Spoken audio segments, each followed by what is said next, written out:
जय श्री राधे कृष्ण प्रिय भक्तजनो आ वीडियो शुरू करता पहला चालो आपणे सौ साथे मळीने प्रार्थना करिए। हे श्री कृष्ण, जे भक्त आ पवित्र वाणी सांभળી રહ્યો છે તેના જીવનમાં તમારી કૃપા હંમેશા રહે અને તેના બધા દુઃખ દર્દ દૂર થાય। મિત્રો, આ દિવ્ય વાણી સાંભળતા પહેલા તમારી ભક્તિ અને વિચારોને શુદ્ધ કરીને નીચે કોમેન્ટમાં જય શ્રી રાધે કૃષ્ણ અવશ્ય લખો। તમારી આ ભક્તિ આપણી આધ્યાત્મિક યાત્રાને વધુ સુંદર બનાવશે। સાથે જ જો તમારું હૃદય સાચા કૃષ્ણ પ્રેમથી ભરેલું છે તો આ વિડીયોને ઓછામાં ઓછા 3 એવા પ્રિયજનો સાથે શેર કરો જેમને તમે તમારા જીવનમાં સૌથી વધુ મહત્વ આપો છો। તમારો એક શેર કોઈના જીવનમાં રાધે કૃષ્ણનો અલૌકિક પ્રકાશ લાવી શકે છે। જો તમે અમારા ચેનલ પર સબસ્ક્રાઇબ નથી કર્યું તો હમણાં સબસ્ક્રાઇબ કરો અને બેલ આઇકન દબાવો જેથી તમે અમારી દરેક નવી ભક્તિ યાત્રાનો હિસ્સો બની શકો। ચાલો કોઈ વિલંબ વિના આ પવિત્ર યાત્રા તરફ આગળ વધીએ। શ્રી કૃષ્ણ કહે છે, જ્યારે દુનિયાની નજર તમને ચૂંટવા લાગે તો સમજી લો કે તમારી ચમક વધી રહી છે। કોઈ તમારી ખામીઓ શોધશે, કોઈ તમારો હૌસલો તોડશે, પણ તમારું કામ એમની પાછળ ખેંચાવું નથી। તમે આગળ વધતા રહો, બધાને પાછળ છોડીને। મનુષ્ય પોતાની ભૂલોનો સૌથી મોટો વકીલ બની જાય છે, પણ બીજાની ભૂલોનો તરત જજ બની જાય છે। પણ એ નથી સમજતો કે દુનિયાનો કટુ સત્ય એ છે કે ગમે તેટલું ધન કમાઓ, અંતે શોકપત્રિકામાં ફક્ત નિધન જ લખાશે। મનુષ્યની આદત પણ વિચિત્ર છે। ભગવાન પાસે એ કરોડોની ઈચ્છાઓ રાખે છે, પણ મંદિરમાં જાય ત્યારે ખિસ્સામાં સિક્કો શોધે છે। મનુષ્ય બદલાય છે, નામ બદલે છે, રિશ્તા બદલે છે, મિત્રો બદલે છે, પણ તેમ છતાં દુઃખી રહે છે। કેમ? કારણ કે એ પોતાને ક્યારેય બદલતો નથી। બીજું શું કરે છે, કેવું કરે છે, કેમ કરે છે, આ બધાથી જેટલું દૂર રહેશો એટલા જ સુખી રહેશો। દરેકની પાસે જીભ હોય છે, પણ કમાલ તે જ કરે છે જે પોતાની જીભને સંભાળે છે। ભૂલ પર સાથ છોડનારા ઘણા મળે છે, પણ ભૂલ પર સમજાવીને સાથ નિભાવનારા બહુ ઓછા। આ દુનિયામાં સાચો સાથ આપનારા ઘણીવાર એકલા રહી જાય છે। રિશ્તાની વાત કરીએ તો લોકો અજાણ્યાઓને પ્રભાવિત કરવામાં અને અજાણ્યા પોતાનાને નજરઅંદાજ કરવામાં સમય ગાળે છે। આ દુનિયામાં સાવધાન રહો, અહીં લોકો તમારી ખુશીઓ ચોરીને પૂછે છે, ખુશ છો? ફળદાર વૃક્ષ અને સજ્જન વ્યક્તિ જ ઝૂકે છે, સૂકું ઝાડ અને મૂર્ખ ક્યારેય નથી ઝૂકતા।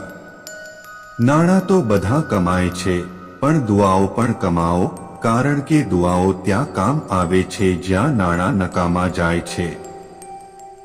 બીજાને રડાવીને જે મેળવ્યું એ આંસુઓ સાથે ખોવાઈ જશે। મનની શાંતિથી મોટી આ દુનિયામાં કોઈ સંપત્તિ નથી। પગ ડગમગે ત્યારે બધાની નજર પડે છે, પણ માથે કેટલો બોજ છે કોઈ નથી જોતું।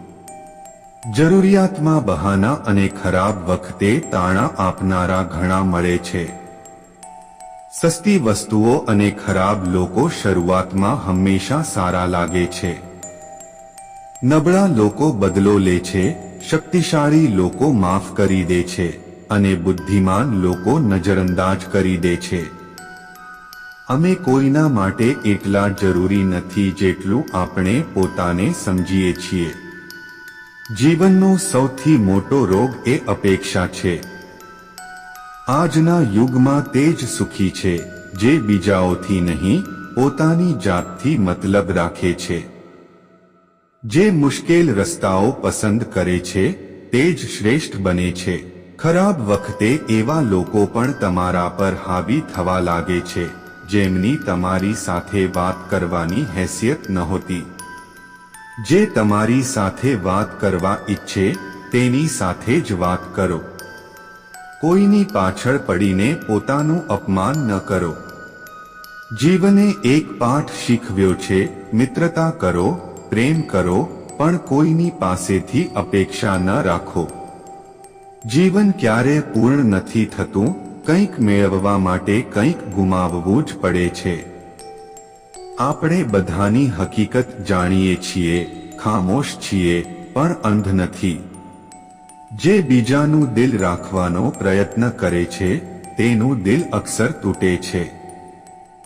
જે દર્દ છુપાવતા શીખી ગયો તેણે જીવવાનું શીખી લીધું. જેનું દિલ મોટું હોય તેને મોટા દુઃખો પણ મળે છે. જો એક સરખું રહે તો પોતાના કેવી રીતે ઓળખાય. કેટલાક નેક કામ એવા પણ કરો જેનો ગવાહ ફક્ત ઉપરવાળો હોય. જીવન મળવું ભાગ્યની વાત છે, મૃત્યુ નિયતિની વાત છે, પણ મૃત્યુ પછી પણ લોકોના દિલોમાં જીવવું એ કર્મોની વાત છે. સબર નબળાઈ નથી, બલકે એ શક્તિ છે જે દરેકમાં હોતી નથી. દુઆઓ ક્યારેય ખાલી જતી નથી, બસ યોગ્ય ક્ષણે કબૂલ થાય છે. મનુષ્ય પોતાના વિશ્વાસથી બને છે, જેવું એ વિચારે છે તેવું એ બની જાય છે. બધું નકલ થઈ શકે છે, પણ ચરિત્ર અને વ્યવહાર નહીં. પોતાની સોચને કાબૂમાં રાખો, કારણ કે એ જ તમારી હકીકત બનાવે છે. જો નિયત સાફ હોય તો નસીબ ક્યારેય ખરાબ નથી થતું. જે બનાવનારને થોડું ધ્યાન આપો એ તમારું ભાગ્ય બદલી દેશે. જીવનમાં કર્મનો કોઈ નિશ્ચિત મેનુ નથી, તમે જે વાવશો તે જ લણશો. મનમાં વિચારોનો જામ જેટલો ઓછો હશે, જીવનનો સફર એટલો જ સરળ હશે. મનનું ઝૂકવું જરૂરી છે, કારણ કે ફક્ત માથું ઝુકાવવાથી ઈશ્વર નથી મળતા. મંજર ખરાબ હોઈ શકે પણ મંજિલ નહીં. દરવાજો ખરાબ હોઈ શકે પણ જીવન નહીં. જીદનો અસલ આનંદ ત્યારે મળે છે જ્યારે બધા તમારી હારનો અંદાજો લગાવી રહ્યા હોય. જો તમે એવી ચીજો કે પરિસ્થિતિઓથી ચિંતિત થશો જે તમારા નિયંત્રણમાં નથી, તો એનું પરિણામ ફક્ત બરબાદી જ હશે. જો તમે દુઃખ પર ધ્યાન આપશો તો હંમેશા દુઃખી રહેશો. સુખ પર ધ્યાન આપશો તો સુખી રહેશો. કારણ કે તમે જેના પર ધ્યાન આપો છો એ જ તમારા જીવનમાં સક્રિય થાય છે. ખરાબ વખત નીકળી જાય છે, બસ ઈશ્વર આપણી ધીરજની પરીક્ષા લે છે. ચહેરા પર સ્મિતનો અર્થ એ નથી કે જીવનમાં સંઘર્ષ નથી, બલકે ઈશ્વર પર અતૂટ વિશ્વાસ છે. જો જીવનમાં કંઈક મોટું કરવું હોય તો બે બાબતો યાદ રાખો. જે ગુમાવ્યું તેનો શોક નહીં. જે મળ્યું એ કોઈથી ઓછું નથી. ખરાબ સ્વાસ્થ્ય મનુષ્યને એટલું નબળું નથી કરતું જેટલું નકારાત્મક વિચારો થકવી દે છે. આપણે કેટલા સાચા કે ખોટા છીએ એ ફક્ત બે જ જાણે છે, પરમાત્મા અને આપણી અંતરાત્મા. નકારાત્મક વિચારોને મનમાં પ્રવેશવા ન દો, કારણ કે એ જ આત્મવિશ્વાસને નબળો પાડે છે. સફળતા એ કંઈ નથી, બસ એક અસફળ વ્યક્તિના સંઘર્ષની કહાણી છે. તમારી વિરુદ્ધ કહેવાતી વાતોને ચૂપચાપ સાંભળી લો, વિશ્વાસ રાખો, યોગ્ય જવાબ આપશે. જેમણે પોતાના મન પર નિયંત્રણ મેળવી લીધું તેની જીતને દેવતાઓ પણ હારમાં બદલી શકે નહીં. જો લોકો તમારી સારાઈને નબળાઈ સમજે તો એ તેમની સમસ્યા છે. તમે આયનો છો, આયનો બની રહો. ચિંતા તેમણે કરવી જેમનો ચહેરો ખરાબ છે. શ્રી કૃષ્ણ કહે છે, એક સમયે એક જ કામ કરો અને તેમાં તમારો આખો આત્મા રેડી દો, બાકી બધું ભૂલી જાઓ. તમારી નાની નાની ખામીઓને સુધારો. સારો મનુષ્ય સ્વાર્થી નથી હોતો, એ ફક્ત તેમનાથી દૂર થઈ જાય છે જે તેની કદર નથી કરતા. જે મનુષ્ય ગુસ્સામાં કે રડતા રડતા બધું ભૂલી જાય છે એ સાચો હોય છે. ગુસ્સો અને આંસુ સત્ય બોલવા મજબૂર કરે છે. કોઈથી વધારે અપેક્ષા ન રાખો, કારણ કે જેટલો ઊંડો લગાવ એટલો જ ઊંડો ઘા. શીશો અને રિશ્તા બંને નાજુક હોય છે. ફરક એટલો જ કે શીશો ભૂલથી તૂટે છે અને રિશ્તો ગેરસમજથી. જ્યાં ભૂલ ન હોય ત્યાં નમી શકાય. જ્યાં સન્માન ન હોય ત્યાં રોકાઈ ન શકાય. એકલા ચાલવાનું શીખો, કારણ કે ગમે તેટલો સાચો સહારો હોય, એક દિવસ પોતાની અણાવડત બતાવી દે છે. જીવનના અડધા દુઃખો ખોટા લોકોથી અપેક્ષા રાખવાથી આવે છે. તેથી અપેક્ષા ફક્ત ઈશ્વરથી રાખો. અંધારામાં તો પડછાયો પણ સાથ છોડી દે છે, તો પરાયા શું સાથ આપશે? રાહ જોનારાને એટલું જ મળે છે જેટલું પ્રયત્ન કરનારા છોડી દે છે. જ્યારે તમે પોતાને શોધી લો ત્યારે દુનિયા તમને શોધી લે છે. જીવનનો એક જ રસ્તો છે, જે તમને ન સમજે તેને નજરઅંદાજ કરો. સાચું કહેવાયું છે, જે હંમેશા તમારા માટે ઉપલબ્ધ રહે છે એ તમારી કિંમત ક્યારેય નહીં સમજે. તાણા તો બધા આપે છે, પણ સાચો સહારો કોઈ નથી બનતું. જે તમારો ગુસ્સો સહન કરીને સાથ આપે, તેનાથી વધુ પ્રેમ કોઈ નથી કરી શકતું. કંઈક એવું હાસિલ કરો કે તમારા માતા પિતા પ્રાર્થનામાં કહે, હે પ્રભુ, અમને દરેક જન્મમાં આવી સંતાન આપજો. કોઈનું દિલ ન દુખાવો, કારણ કે તમારી પાસે પણ એ જ દિલ છે.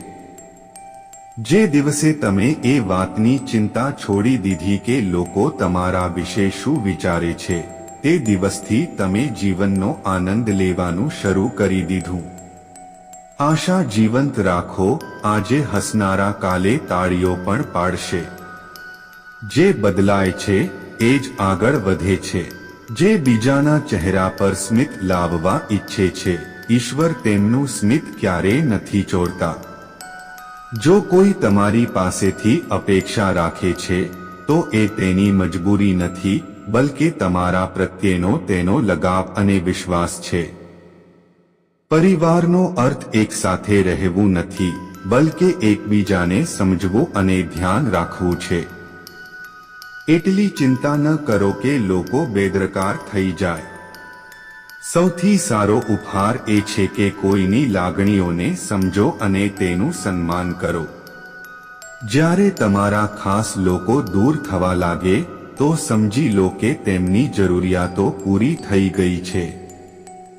દિલ એ મનુષ્યના શરીરનો સૌથી સુંદર ભાગ છે.